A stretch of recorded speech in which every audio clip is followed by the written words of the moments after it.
End quote. Samantala sa ibang balita ay nagbigay naman ng babala ang bansang China sa pagkakaaresto ni dating Pangulong Rodrigo Duterte. Kamakailan lamang ay nagbabala ang China sa ICC against politicization at double standard matapos sa pagkakaaresto ng dating Pangulong Rodrigo Duterte sa Manila ng mga pulis acting on a warrant kaugnay sa kanyang kampanya kontra illegal na droga.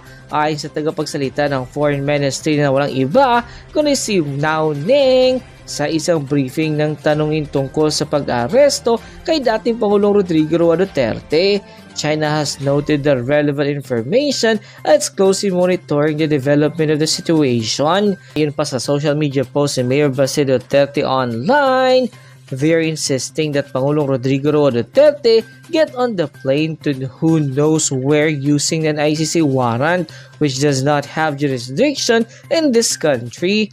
Clowns behaving like clowns again. This has to end. Bongbong Marcos admin is fantasizing that this scenario would materialize, hoping that the issue on the national budget would just go away. The smell of desperation. This is not the Philippine National Police serving a warrant since they cannot even justify their action. This is a political maneuver of a Bongbong Marcos administration and be prepared no matter what. End quote. Sa gitna ng pag-aresto kay dating Pangulong Rodrigo Duterte, marami sa ating mga kababayan ang hindi napigilan magbalik tanaw sa isang pinakamalaking kontribusyon ng dating Pangulong Rodrigo Duterte sa bansa. Ang pagdoble ng mga sahod ng pulis at sundalo noong 2018 ay isa sa mga legislation o legasiya ni dating Pangulong Rodrigo Duterte. Ang pagdoble ng sahod ng mga men in uniform sa pamahalaan, kabilang na ang mga pulis at armed forces of the Philippines, sa bisa ng salary schedule na ipinatutupad ng ilalim ng kanyang pamumuno ay dinoble ang mga sahod ng mga entry-level personnel mula 14,834 pesos kada buwan at ngayon ay 29,668 pesos kada buwan. Marami ang nagsasabi na wala pang pangulo sa kasaysayan ng bansang Pilipinas ang nakagawa ng ganitong hakbang upang itaas ang antas ng pamumuhay ng mga unipormadong personel maliban na kay dating Pangulong Rodrigo Duterte. Pero ngayon ay tila malupit na. Nakalimutan na minsang tinulungan ni dating Pangulong Rodrigo Duterte at yan ay sumusunod sa isang warrant of arrest mula sa One International Criminal Court, isang institution na walang jurisdiction sa bansang Pilipinas. Samantala ay nagbigay naman ng kanyang official statement si former Senator Gringo Honasan. Ayon sa kanya sa naging post sa isang political commentator na si Atty. Trixie Cruz Angeles online, statement ng Senator Gringo Honasan, this morning, former President Rodrigo Duterte was arrested without warrant by the Philippine National Police under the directive of PNP Chief General Marbil. He was taken to the Villamor Air Base without any clear legal basis for his detention. Before his arrest, President Duterte made a defiant statement, and if you will just have to kill me, hindi ako papayag kung kakampi ka riyan sa mga puti. This moment evokes a chilling historical parallel to the last words of Senator Ninoy Aquino before he assassinated in 1983. However, the heart of this issue is not about political loyalties, whether one is more Marcos or Duterte. The real issue here is the sovereignty of our nation. Both President Bongbong Marcos and Justice Secretary Boying Remulla have consistently asserted that the Philippine justice system is functioning and that we are not failed state. If there are changes against former President Duterte, then own courts, not the International Criminal Court ICC. Oh, I'm watching the Philippines and I'm seeing about 100 anti-Duterte protesters, about 100 of them, and I'm guessing they're relatives of criminals. And I'm also seeing there's about 100 million Filipinos that want Duterte back. Yes. The Netherlands better put that man on a plane and ship him back because arresting him was absolute bullshit. And it was political. It wasn't about his crimes. It's a political move on Marcos. How you guys elected another Marco, I have no clue. But they better return that man healthy and alive. Because I'm telling you, there's 100 million Filipinos that love that man. Yeah. 100 that wasn't happy with him. It's political persecution. Tama. Because I might, as an American, I was there before Duterte was president. I was there during his presidency. He's a very, very rare man that loves his country. He was amazing, and he got shit done. So, if I was the Netherlands, I'd be shipping him right back to the Philippines. Because nothing good, harming that man, nothing good will come from harming that man. Tama. So, that's my opinion. Philippines, may God be with you.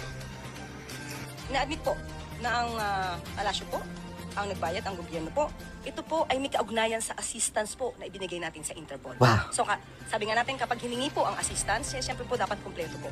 Dahil kung wala naman po na ipoprovide na sasakyan, para madala po ang dating Pangulo sa ICC, parang hindi rin po naging kumpleto ang pagtugon natin sa ating commitment to the Interpol. Magkano po yung, kung meron na tayong estimate na ginastos dun sa pag-travel po kay FPRRD? Wala po tayong kompletong detalye about that. At maaari po siguro ay hindi ko agad masasabi kung meron man po dahil meron pong kaugnayan ito sa isang pribadong korporasyon. May kaugnayan sa pribadong korporasyon. Kape, no? Talagang inamin ni Claire na prinuvidean at inassist daw ng gobyerno.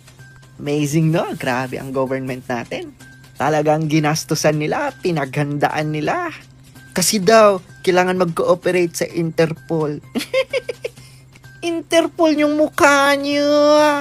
Pero anyway, wala na tayong magagawa mga lods. Andyan na yan eh. Diba? Pinagkanlulo na talaga nila yung sarili nating kababayan at isinurrender nila sa dayuhan.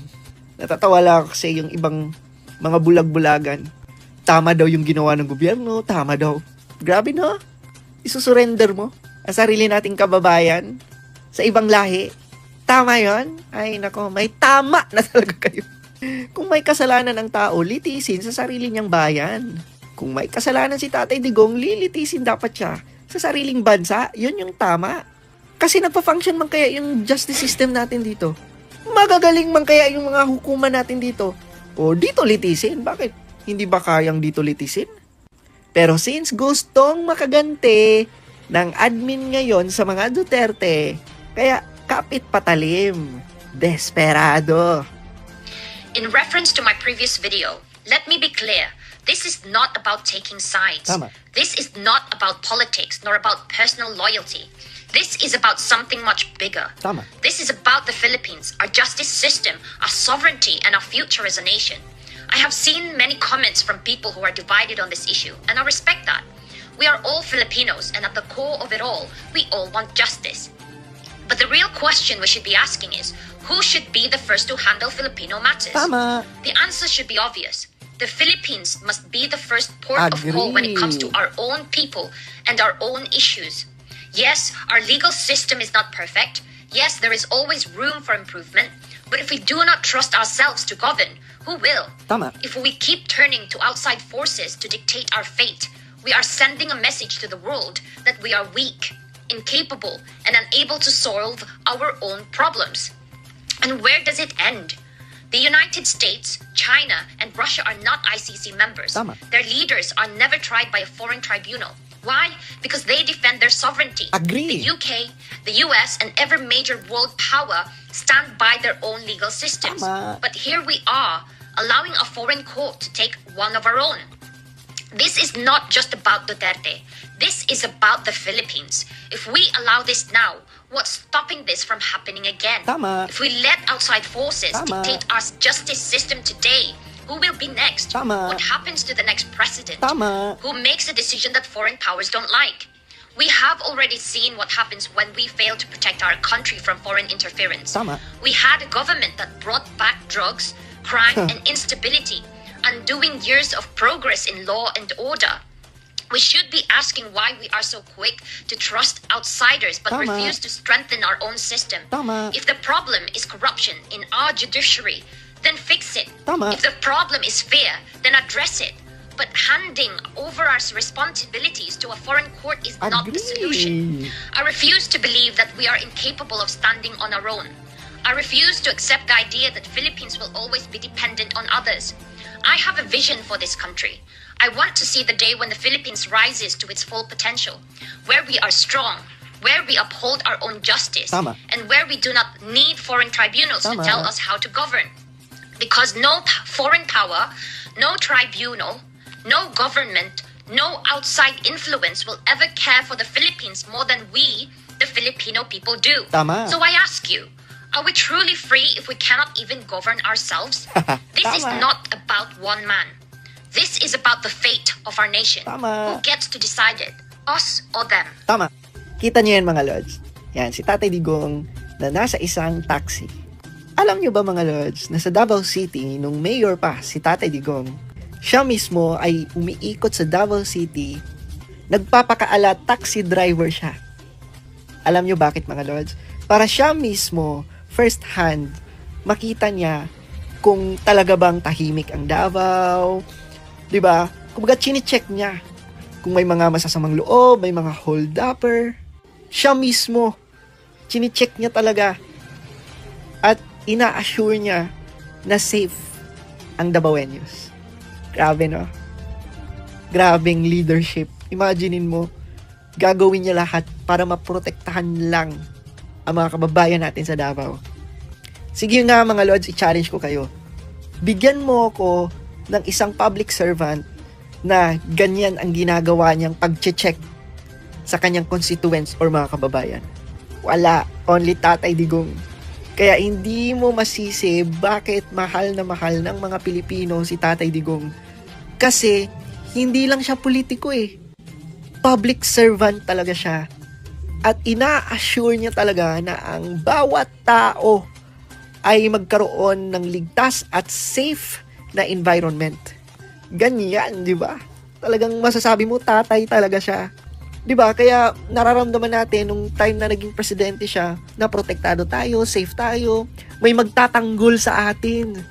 Kaya di nyo po kami masisisi bakit ganito na lang yung paghanga namin, no, kay former President Rodrigo Duterte. Kasi even siya, pinaparamdam niya sa amin na deserve naming protektahan at deserve nating pahalagahan. Grabe ang Davao City. Panoorin natin, mga Lods. Whoa! Grabe. Davao yan. At hindi yan fake news. Davao po yan. Yes, Davao yan. If I'm not mistaken, sa may Claveria yan.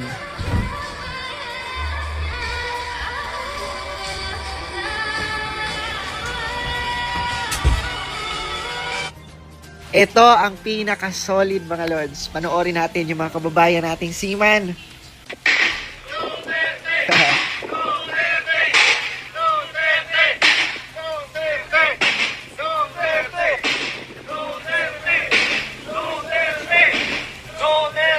Saludo po.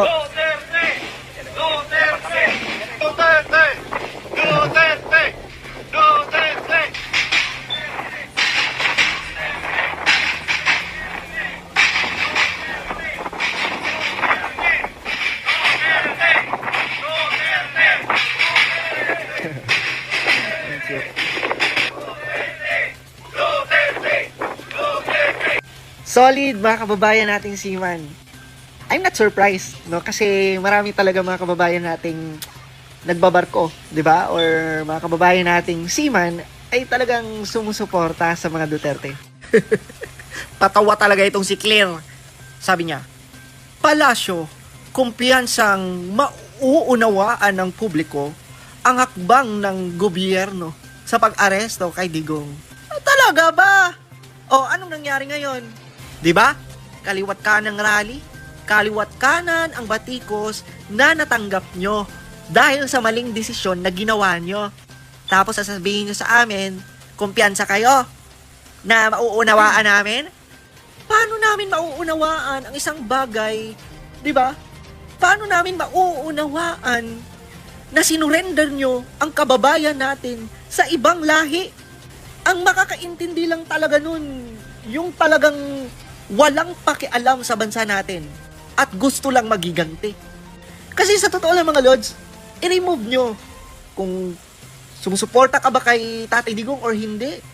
Pero kung iisipin nating mabuti, tama ba na isusurrender mo ang kababayan mo sa ibang lahi? Tama ba na isurrender mo ang kapwa natin Pilipino sa isang international, di ba, o dyan sa ICC? Sige nga, clear, ipaintindi mo sa amin. Papaano namin yan mauunawaan? Kung may kasalanan ang kababayan natin, litisin sa sariling bansa, sa sariling bayan.